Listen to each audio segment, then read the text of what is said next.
Welcome to Being Human with Steve Cuss. I'm Lisa Cuss, joining in today on a recap episode. Yeah, on Being Human, we take a look at the dynamics under the surface that infect all of our relationships. Not just our human relationship, but also our relationship with ourselves. You might call that our well-being, but also our relationship with God. It turns out reactivity and triggers and assumptions, the things that get in the way of our human relationships, they also tend to infect our connection to God, or at least our awareness of God. That's why every week on this show, we pause and we just light a candle. I'm sure, as you've noticed lately, our culture continues to become more and more reactive. And the more reactive we are, the harder it is to notice God's presence. So we just pause, literally. We pause a podcast and we light a candle. Maybe.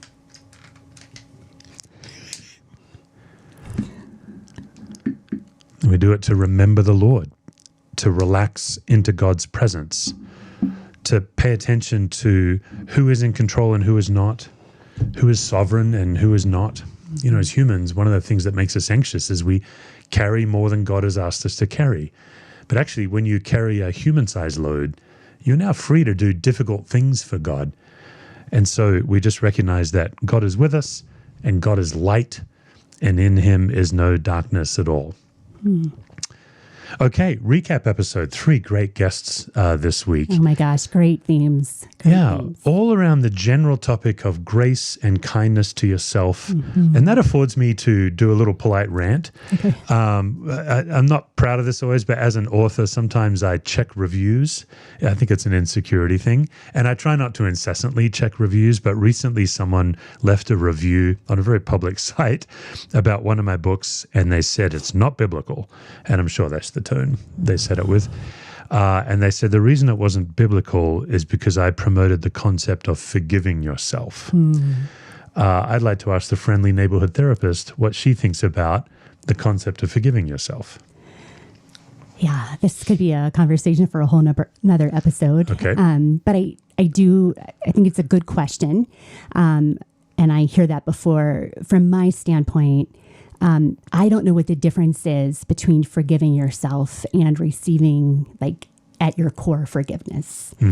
That when we have done something wrong, or we're repenting and turning from something, and we feel guilt and perhaps we feel shame about it, that a God who forgives and wants nothing to be in the way of our relationship with him, including our regret and our guilt and our shame, that the work of receiving that, his forgiveness, I think can look very much like forgiving yourself.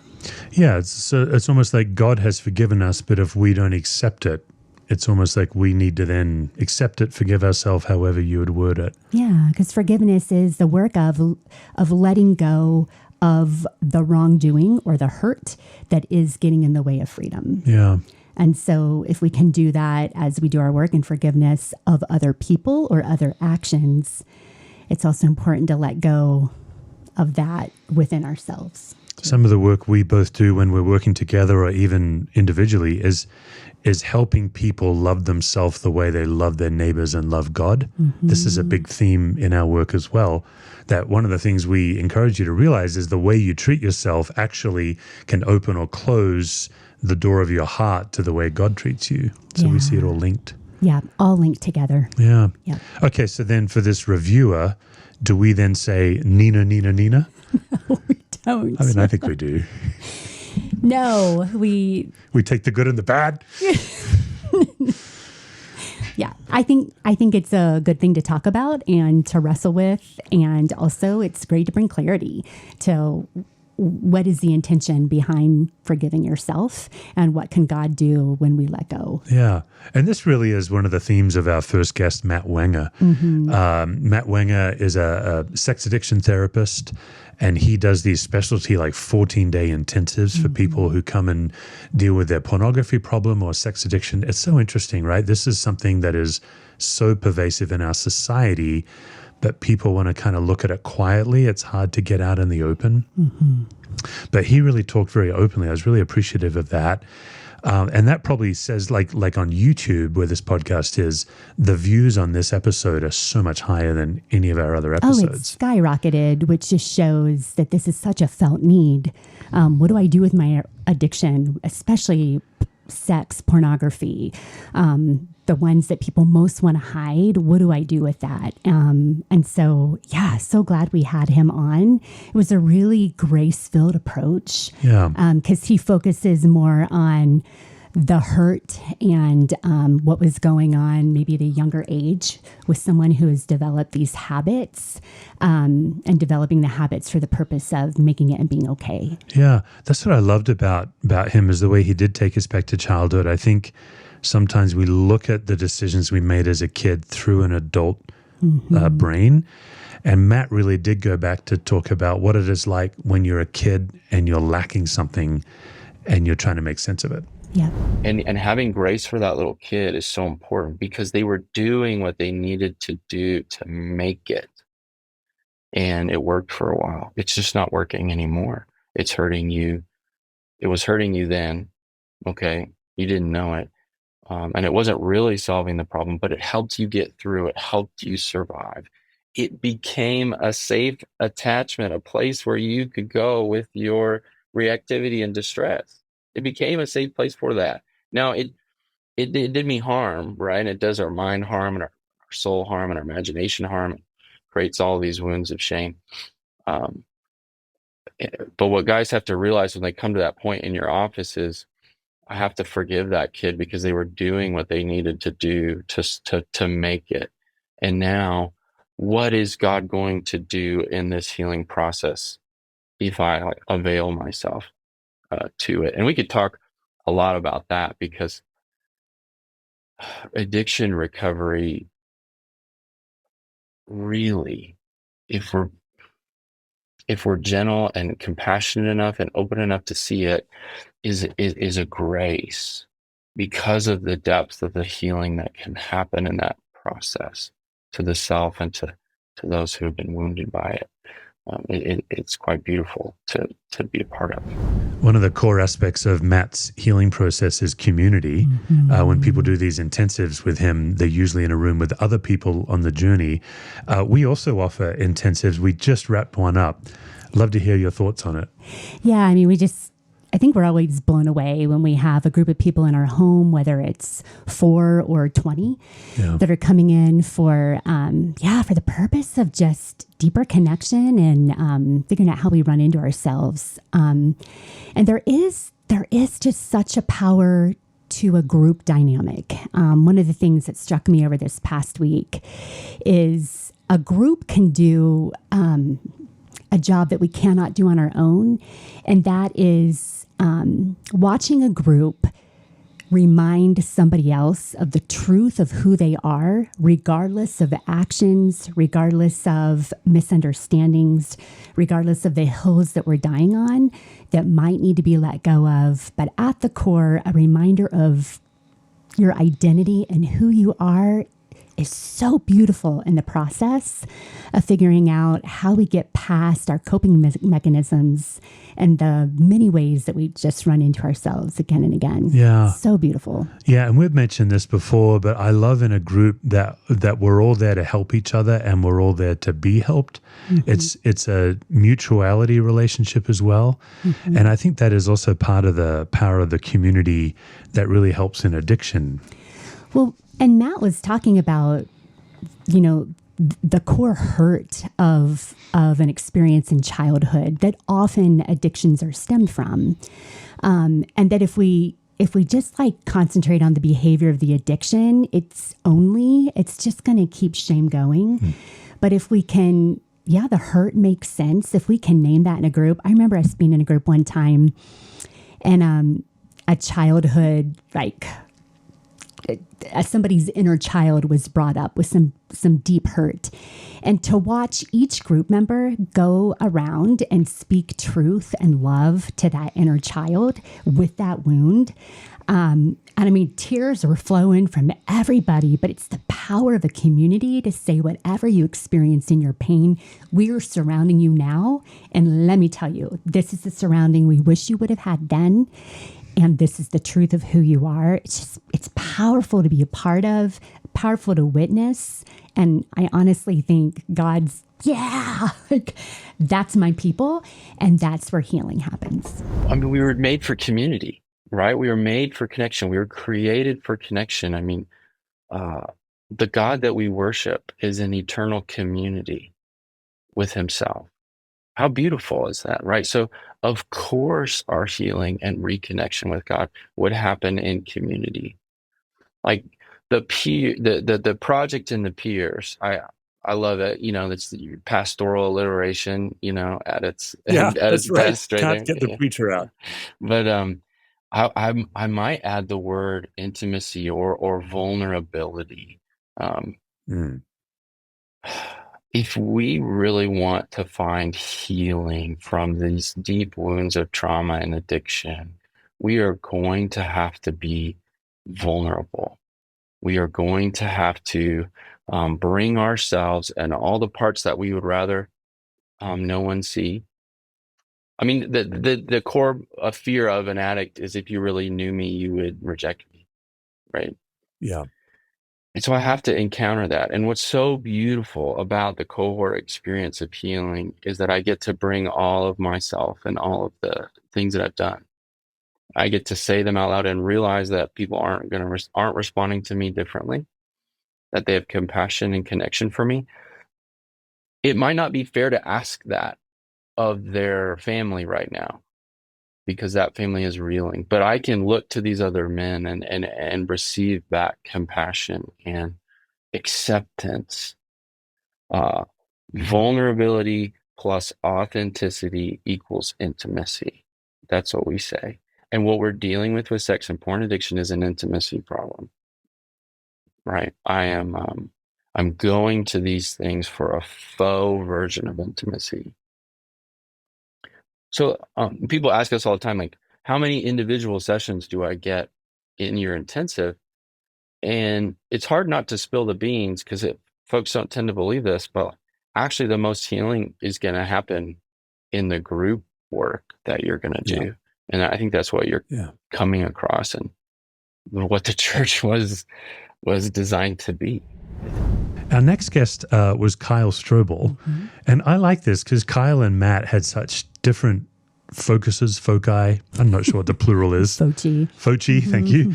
Kyle and Matt had such a different approach in what they were getting after, but I feel like what they had in common was noticing when we are in control of what is really God's job. Yeah. And Kyle's specialty being spiritual formation, spiritual disciplines. How do we actually grow in Christ? I think it's like the question. And I just love the way Kyle goes about it. I love the way he thinks.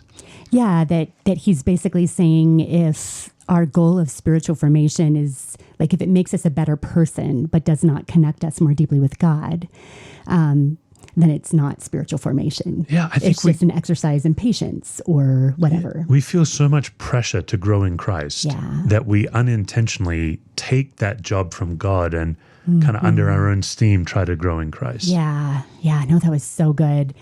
I was slayed by his comment about intention, that sometimes we can review how we are based on the intentions that we've had instead of what we've done. And I feel like I'm like, oh my gosh, I feel like I think of so many things or people that I want to reach out to. And there is something that happens. Like once I've thought about it, it's almost like I've done it. And it's not. It's completely not. And I really have been chewing on that one, that of all of the things that come to mind, then what does God want me to act on? And what do I want to act on? And let that be the extension of who I am based instead of just my intentions. Yeah. I love the way Kyle invites us to kind of relax our effort so that we can actually engage the Spirit. And he's definitely not, giving us an easy life. He's just, I think, trying to order what is Spirit-driven and what is flesh-driven. And, in this clip we're about to listen to, we get right back to the Bible in the book of Galatians. The Christian life can sometimes feel so all-encompassing. It can feel so weighty. And then we often interpret our action through our intentions. Our intentions become these kind of lenses we use to kind of weigh our lives. And so if we have good intentions, we're thinking, look, I'm well-intentioned. I'm doing God stuff. It should just work. And what I think shocks many of us is, right away, I think, in Galatians 3, Paul says, this is, one of the first churches, Paul's telling them, why, when you began in the Spirit, are you trying to continue in the flesh? You're trying to now perfect yourself in the flesh. Why would the Galatians sell out the gospel for a fleshly spirituality? Or to the church of Colossae in Colossians 2, Paul talks about self-made religion that has let go of Christ. And what does it turn to? Worldly asceticism. It turns to spiritual disciplines. And you see, one of the most in one sense, one of the most obvious features of the New Testament, that it's tragic, but it can be so easy for us to miss, is that one of our greatest temptations will always be to construct a spirituality of self-help as a way not to have to come to our Lord. And in many ways, it's Adam in the garden, in his guilt, in his anxiety, in his fear, and in his shame. And it's the Lord showing up and Adam now wheeling and dealing, clothing his nakedness, hiding, doing all of these strategies to manage a God he cannot control, rather than coming to him and say, Lord, thank goodness you're here. He says, run and hide, right? So that shows up in our own lives. And this is where we always have to consider, Lord, what am I actually doing? And to use the kind of historic kind of Christian language, I would say, what are the ends? Like what are the ends of your actions? And, as a Bible student, I remember as a young Bible student in college, the ends of my action was winning debates. I wanted to know more than other people. I wanted to be great, and I wanted to win debates. And that was the end. That was the goal of my action. Well, now I learned, and actually I had kind of encoded in my person a way of reading scripture that wasn't to be with my Lord. In fact, I was kind of reading the Bible in his absence, not in his presence. And this could happen in all the spiritual practices we give ourselves to. Your prayer life might have become a place to manage a God you're distant from, or to placate an angry deity who you are just kind of cowering under the weight of. Your going to church could be a way to deal with your guilt and shame rather than being with your God, right? There's all these opportunities for us. And so there's no spiritual practices that come pre-baptized. All of them can be used by the flesh. And this is where we have to kind of, on the one hand, have a very honest look at ourselves. I think of James 1, don't look in the mirror of the word and turn around and forget what you look like, right? Like part of our spiritual practices should be this standing before the mirror to see myself, right? That's a funny verse because I always would retranslate it in my mind. So it said, don't turn around and forget what the word said. No, that's not what it says. I forget what you look like. Like when you read the Bible, you should be seeing yourself in a real way.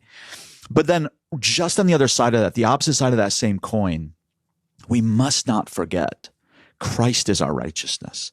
Christ is our sanctification, Paul tells us in 1 Corinthians 1:30. Okay, our third episode is Ben Mandrell. You and I both know Ben and his wife, Lynn. I have a great affection for Ben, I think because I've seen him up close and personal in some pretty challenging leadership situations. Yet they are both highly courageous and very honest. Yeah. I really like the way they relate together and wrestle. Yeah. Yeah. I remember speaking one time at a conference for Ben, and he introduced me, and he actually walked up while I was speaking to be vulnerable in front of the room and ask my feedback on his vulnerability. It was not scripted. It was not expected. Oh, wow. But I've always had tremendous respect for Ben. One of the things I love about him is I feel like not enough leaders bring playfulness into an organization. They just don't think of themselves as that's their job. And I always thought of myself that part of my job as the key leader is to introduce play into the system. And so when I saw that Ben does that, I just like, okay, this is a brother right here. You're my true brother. Yeah, it was, and listening to the podcast with him, it was like, wow, what a gift that they knew how to come in and let grief be grief and both acknowledge loss, but also be able to bring in a permission for joy and laughter, and teasing and making fun of that can remind us of another side of our humanness. Yeah.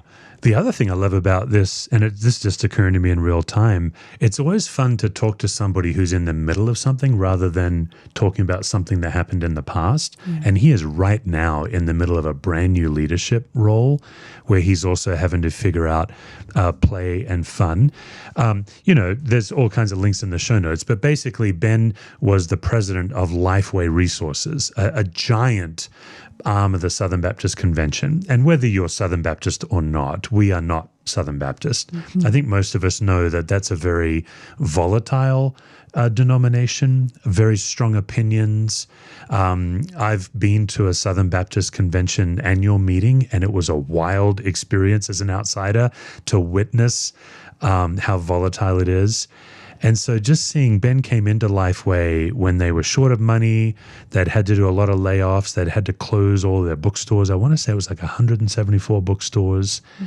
And then kind of working with Ben annually, seeing the level of playfulness spread among his community.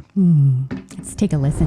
When I arrived at Lifeway, they had just made the decision to close 174 bookstores. That was devastating to the organization. Half of their friends that were once hired by Lifeway no longer had jobs. There was also just a sense of defeat. We tried to save the stores. We couldn't. We lost. So what now? So when Lindley and I showed up, we sensed that one of the immediate needs was to just give people some levity, lighten the room, help people to remember that, a joy is one of the, good medicines of the heart. So we try to create some fun rally points where we put a lot of time into like some really stupid videos that just made people laugh, making light of certain staff members that everybody know have particular tics or issues, but we're willing to be a good sport and just help people laugh at themselves a little bit and just lighten the room. So our media team was amazing at designing an experience where we were going to get together, and the whole point was to celebrate good things that were happening, to amplify our values, and to laugh as much as possible. And thankfully, I just had some people on my team that are really good at making people laugh.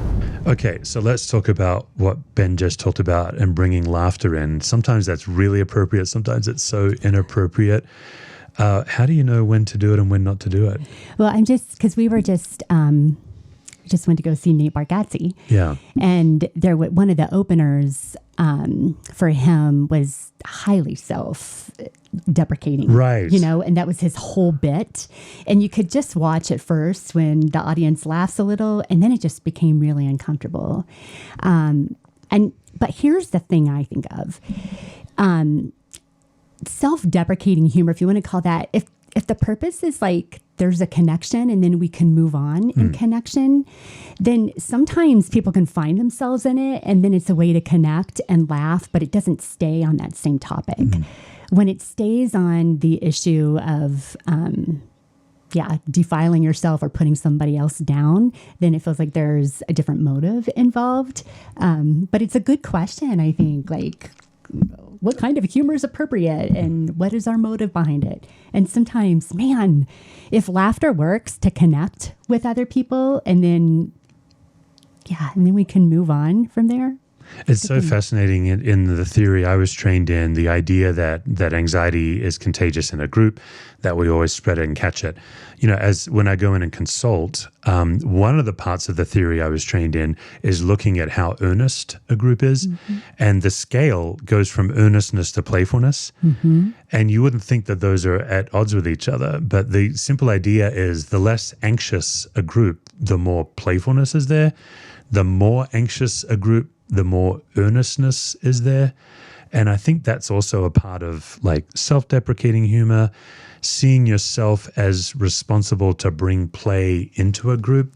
You know, you and I have worked and work with people in very serious ministries, like really difficult ministry situations, but they always appreciate playfulness. Oh my gosh. Oh, and even one-on-one in a counseling setting, man, we can be going through the depths of stuff. But then when you can just make fun of something or say something wrong and then just bring a whole nother meaning of laughter in, it opens up. It opens up to healing. It's really powerful. Yeah. Yeah. Okay, so like all of our guests, we put Ben through the gauntlet of anxiety. And, this has actually become one of my favorite questions. We asked Ben, what is one way that you treat other people that if you treated yourself the same way, your life would improve? Oh, I give people the longest runway to figure stuff out. When I hire people, I say, don't come in here and give me your 90-day plan. This is going to take you years to figure this out. I don't expect you to be, a person that has a lot of answers at first. I expect you to have a lot of cups of coffee. It's so much easier for me to tell other people that than right now. I'm just filling up my day with meetings of trying to figure stuff out rather than just let life happen and let the Lord do the work. I wish I could do that. I wish I could be as good at it as I am at telling people to be good at it. Okay, so that's Matt Wenger, Kyle Strobel, and Ben Mandrell. You can find their entire episode in the show notes. Just click the link for the full episode. If this episode has meant something to you or any of these or any of them in the past, we encourage you to share one of them or some of them with a friend. We really want to do our part in helping people find relief and to foster a deeper connection with a God who loves and a God who is present.